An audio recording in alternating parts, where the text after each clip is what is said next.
Hello అండి, అందరికీ నమస్తే అండి. ఏపీ రాష్ట్ర వ్యాప్తంగా ఉన్న 10వ తరగతి విద్యార్థులందరికీ కూడా ఈ రోజున ఫలితాలు అయితే మరికొద్ది సేపట్లో రాబోతున్నాయండి. సో వీడియోనైతే స్కిప్ చేయకుండా చివరి వరకు చూడండి. అది కాకుండా మీరు కనుక మీ ఫలితాలను కనుక తెలుసుకోవాలి అనుకుంటే ఈ వీడియోలో నేనైతే మీకు క్లియర్గా చూపించబోతున్నాను. స్కిప్ చేయకుండా చివరి వరకు చూడండి. అలాగే మన ఛానల్ని మొదటిసారి చూస్తున్నట్లయితే సబ్స్క్రైబ్ చేసుకోండి. మరి లేట్ చేయకుండా వీడియోలోకైతే వెళ్ళిపోదామండి.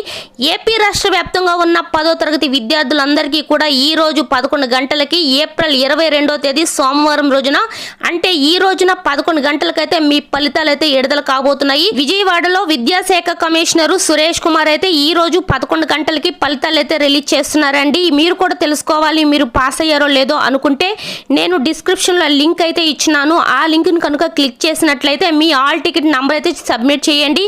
ఆ తర్వాత మీ రిజల్ట్ అయితే వస్తుంది, ప్రింట్ తీసుకోవచ్చు. లేదు అనుకుంటే మీరు క్రోమ్లోకి వెళ్ళేసి మనబడి అనే వెబ్సైట్ అయితే క్లిక్ చేసుకున్నట్లయితే అక్కడ మనకు ఒక వెబ్సైట్ అయితే ఓపెన్ అవుతుంది. అందులో కూడా మీకు మీ ఆల్ టికెట్ అనేది ఎంటర్ చేసినట్లయితే మీ ఫలితాలు అనేటివి అక్కడ కూడా వస్తాయి. మీరు అక్కడి నుంచి కూడా చూసుకోవచ్చు. సో చూసారు కదండి, ఈ విధంగా అయితే మీరు చెక్ చేసుకోండి. సో ఈ విధంగా అయితే మీరు చెక్ చేసుకోవచ్చు అండి. డిస్క్రిప్షన్ లింక్ ఇచ్చినాను. ఆ ద్వారా కూడా మీరు ఈజీగా మీరు పాస్ అయ్యలేదో ఈజీగా అయితే చెక్ చేసుకోవచ్చు అండి. చూసారు కదా, వీడియో నచ్చితే తప్పకుండా లైక్ చేసి మన ఛానల్ని సబ్స్క్రైబ్ చేసుకోండి. థ్యాంక్ యూ ఫర్ వాచింగ్ అండి. నెక్స్ట్ వీడియోతో మళ్ళీ కలుద్దాం.